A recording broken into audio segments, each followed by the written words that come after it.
Hi everyone, Jay Swanson here. This is an adaptation of a blog post I wrote just over a year ago, which was an adaptation of a Twitter rant that I went on just a few months before that.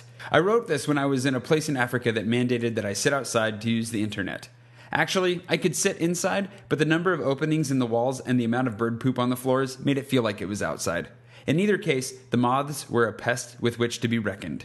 So, with no further ado, here are 10 reasons why I hate moths. You can make up your own minds.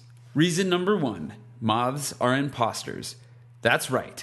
People often ignorantly associate moths with their better-known cousin, the butterfly. The thing is, butterflies are gentle, beautiful creatures that flutter gently in the breeze and brighten your day. Moths are dirty, heavy, dusty creatures that would take your wallet as soon as spit on you, both of which they're attempting to do every time they flop by. They're evil and they're annoying. Reason number 2. They love to hit you in the face. I don't know what it is about moths, but they have this terrible tendency to flutter into your face. And it isn't ever the soft, gentle touch that we so regularly associate with butterflies. Flutter is probably the wrong word. They flap and smack you in the face repeatedly whenever they get the chance. And they don't go away. It's like they're searching desperately to escape a fire, and you've got massive emergency exit signs plastered on your forehead. Not to mention they do it so hard that they often wound themselves. Fatally, and then they expect your pity. Reason number 3, they get dust on everything. Why on God's green earth are they covered in dust? That seems like reason enough to hate them, but in the end, it's not for me to judge what you cover yourself in. Just don't get it on me. It's like having some scrub for a neighbor that's never heard of soap come over at random and rub himself on your furniture. Thank God moths don't smell like your hobo neighbor. In reality, they probably do, but thankfully are too small to register in the olfactory senses. Reason number 4, they flutter all over your computer screen. If you're in a fairly dark area, there's a good chance a moth is attempting to hump the living daylights out of your computer screen right now. I couldn't tell you why it's so infatuated with your screen, but it's probably obstructing your view as you watch this very video. There are few things as annoying as that. When you're focused on something like your computer, and there's something hovering around and interfering with your ability to see, you might as well have someone walk by and dangle a hot dog in front of the screen. They should probably hit your computer with the hot dog too, because moths like to fly as hard as they can into things as if they were trying to enter another dimension.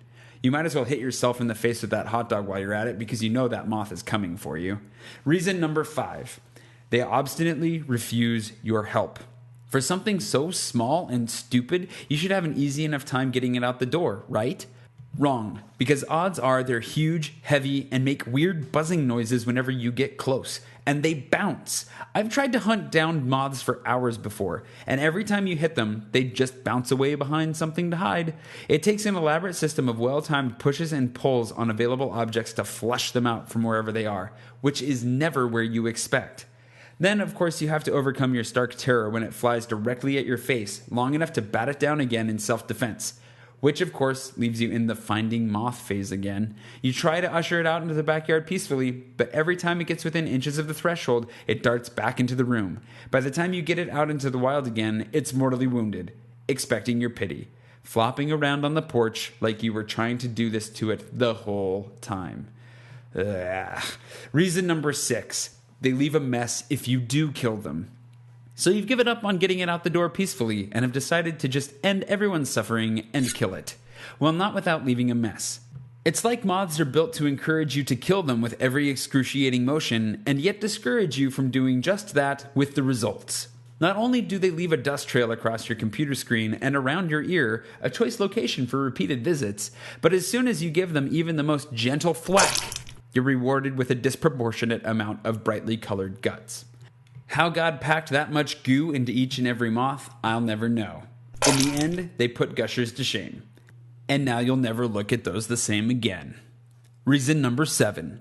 You can't kill them and feel satisfied. Why? Not because the act doesn't deserve satisfaction. I mean, you started out trying to save its life, and in return, it hit you in the face about 10 times. No, it's because there's always some overly conscientious animal lover nearby, someone who would stop using antibacterial soap if they realized the massacre that resulted from each hand washing.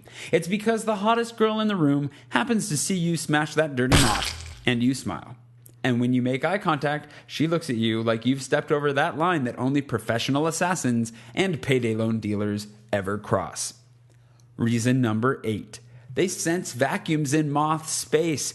Even if you do manage to kill one and avoid the inevitable lecture that's lurking around the corner, there's an infinite number of moths waiting to replace their fallen comrades. They rarely show up all at once. No, they hang out in solitude, or at most, with a partner. Their plan? To annoy the hell out of you. Then, when you finally got them back outside, or, heaven forbid, killed them, 2 more pop up. They usually give you a few minutes of respite to let you settle back down, to begin to appreciate your peace and calm, get back into your book, and then bam, they smack you in the face, and you're back to square one. Reason number 9, they're terrifying. This could fit anywhere, but my buddy Jeff will be the first to admit that the right moth, at the right time, will scare the living daylights out of you.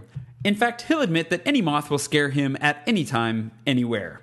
When we were painting our house a few years ago, he had to take a 2-hour break because of a buzzing moth incursion. But anyone caught off guard will jump out of their skin at the random appearance of a moth. And of course, that random appearance usually has fallout. Like it dive bombs you, bounces off your face, and lands in your food. Flops around for a while, then disappears. Your food is ruined, you have a fresh stain in your pants, and all you want to do is kill. Then you try to go to the bathroom to clean up, turn on the light, and bam, moth attack. It hits you in the face. You scream and roll around on the ground like you're on fire. It finds a new place to hide, and the cycle continues. Reason number 10. They're ridiculously stupid. We all hate stupid people to some degree. You might not hate them, that is a strong word, but they certainly frustrate all of us. Even stupid people get annoyed by stupid people. Moths are the Jersey Shore of the animal kingdom. Next time a moth is trying to get out of your house, open a window. It'll find the glass pane all right, but I promise it won't find that opening for at least 6 minutes. If you try to help it, odds are it will just slap you in the face and wander back towards your tasty, tasty clothing. I didn't even mention clothing. Reason number 11, moths eat your clothes. I mean, come on! As if slapping me around, getting dust on my computer, ruining my food, and scaring the poo right out of me wasn't enough. Now you have to go and hide in my closet and eat my shirt. This is one of those sneak attacks that you might not even attribute to the moth. You'll be halfway through your job interview before you realize that the interviewer is staring at your chest. And you're a guy. And then you realize that you have holes in your nice button-up shirt where cloth should be covering your nipples. Granted, you should have realized this before you walked out of the door, but how often do you really check for these things? And you won't even think to blame the moth. You'll blame your shirt-eating roommate who you knew you should have kicked out when the lease was up. Granted, if that happened, you could probably get the job just by threatening to sue for sexual harassment, though odds are a moth would get into the judge's chambers and annoy him into having you held in contempt of court.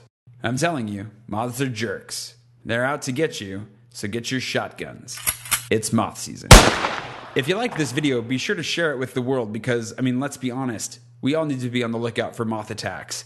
Share it on Facebook, share it on wherever, like it, subscribe on YouTube, comment, be my friend, let's hang out, and let's fight the moth invasion together. Because everyone's worried about zombies, but the real danger is the moths.